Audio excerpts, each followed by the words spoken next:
E aqui estamos para mais um vídeo do quadro de anime mais estranho da internet, falando de hipóteses totalmente malucas, mas que tem uma mínima chance de se concretizar. As teorias que não vão acontecer.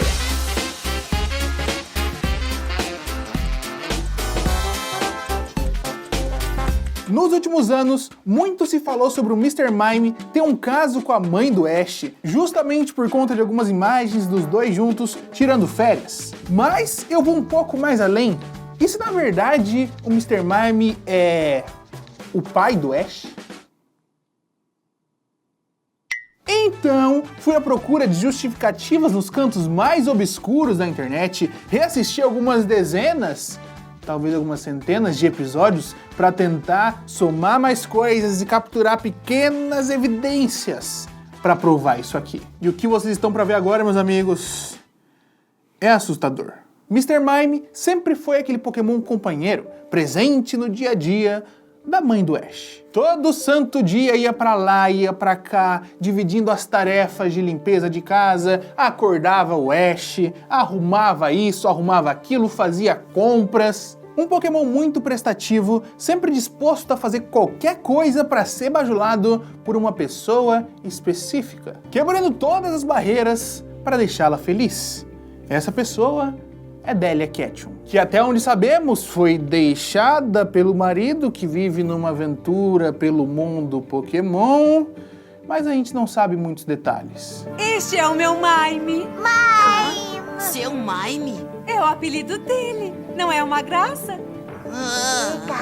Paralelo a isso, é importante a gente repensar a jornada Pokémon do Ash desde o princípio, considerando que ele é um meio Pokémon para prestar atenção em pequenas coisinhas. Logo no primeiro episódio, Ash é apresentado ao Pikachu como seu Pokémon inicial, e ele não era nem um pouco gente fina como é nos dias de hoje. Por alguma razão misteriosa, o Pikachu tinha uma aversão tremenda especificamente ao Ash. Não seguia seus comandos de jeito nenhum, rachava de dar risada quando o Ash se dava mal, eletrocutava o moleque e um monte de outras coisas. Pikachu pra dentro da Pokébola.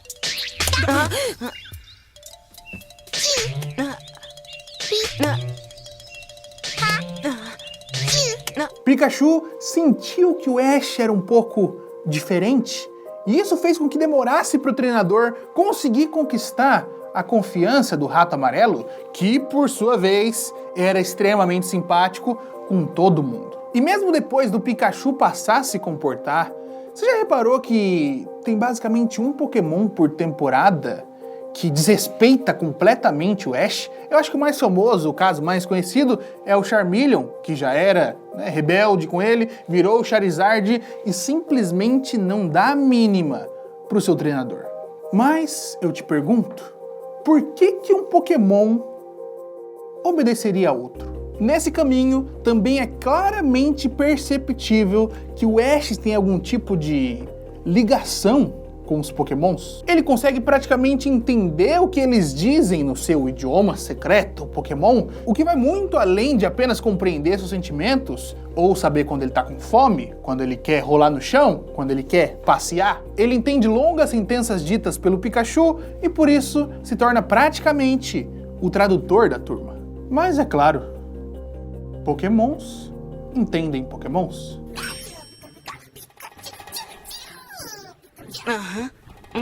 Ah, tá bom.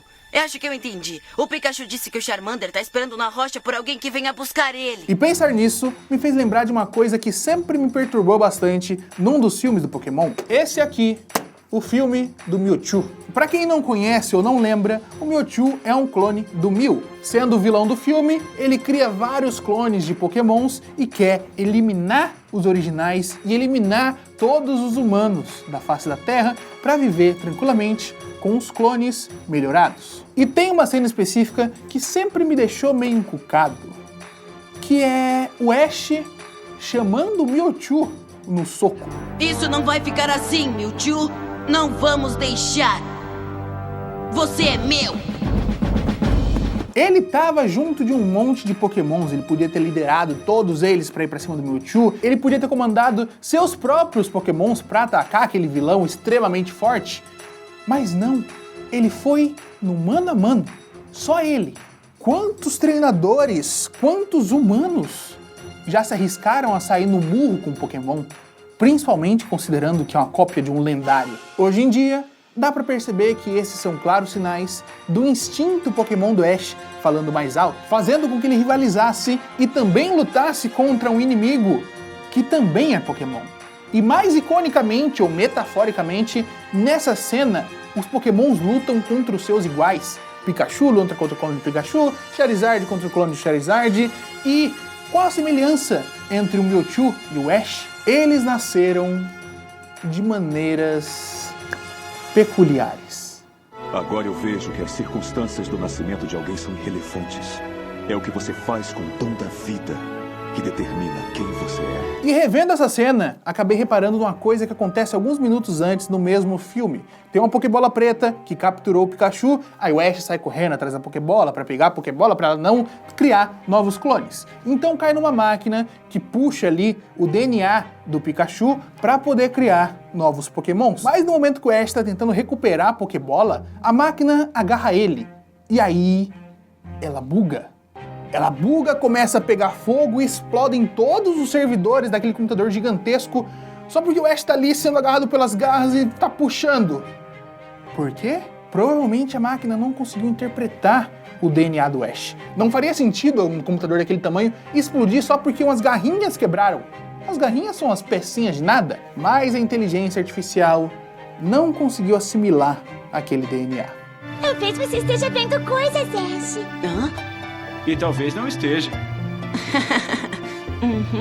Talvez sim, talvez não. Mas nesse momento, você que se lembra ainda mais da lore de Pokémon, lembra mais da história, deve estar aí dando risada e achando que tudo isso aqui é balela, justamente porque o Mr. Mime aparece pela primeira vez no episódio 66, chamado A Hora do Mr. Mime, que eu vou resumir aqui pra vocês. O Ash voltou pra casa depois de ter ganhado 8 insígnias de ginásios diferentes. E chegando na entrada de Pallet, a sua cidade, ele encontra um Mr. Mime, andando aí pelos muros invisíveis, etc., do nada. E o próprio Ash reconhece que é um Pokémon bastante incomum de se aparecer. Por ser raramente visto, informações sobre este Pokémon são muito limitadas.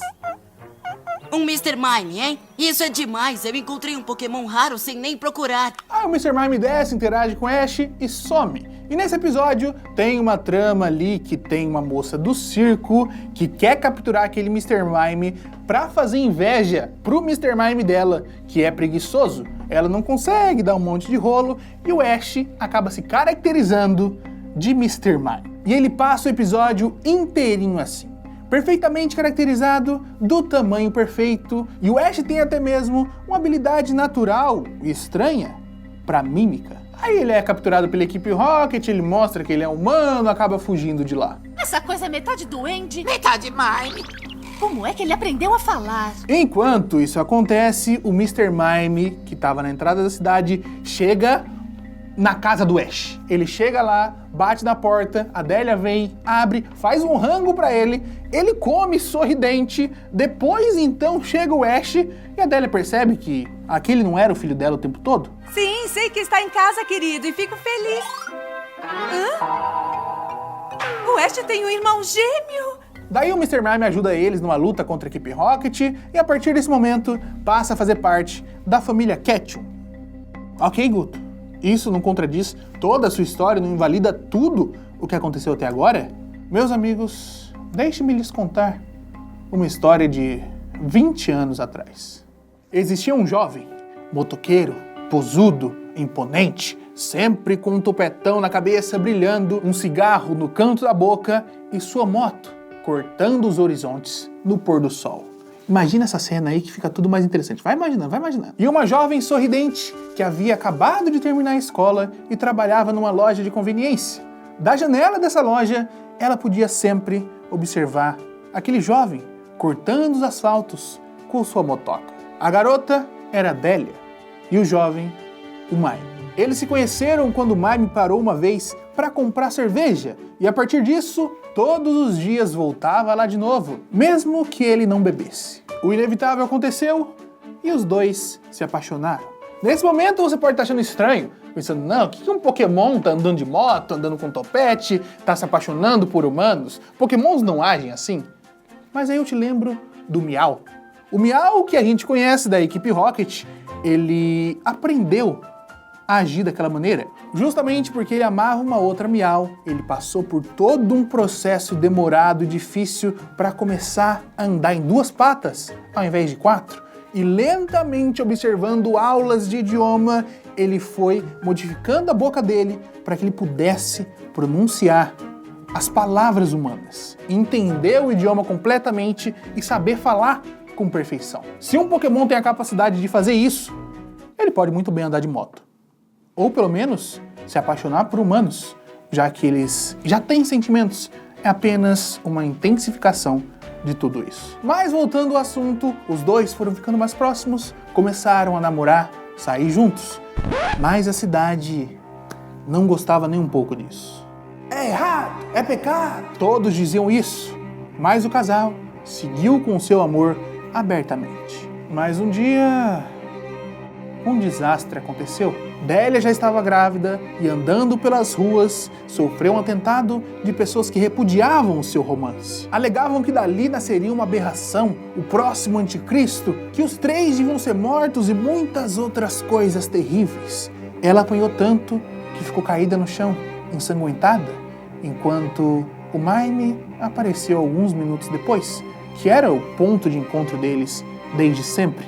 Ele viu sua amada caindo no chão, praticamente inconsciente, tocou na barriga dela e percebeu que o bebê havia morrido.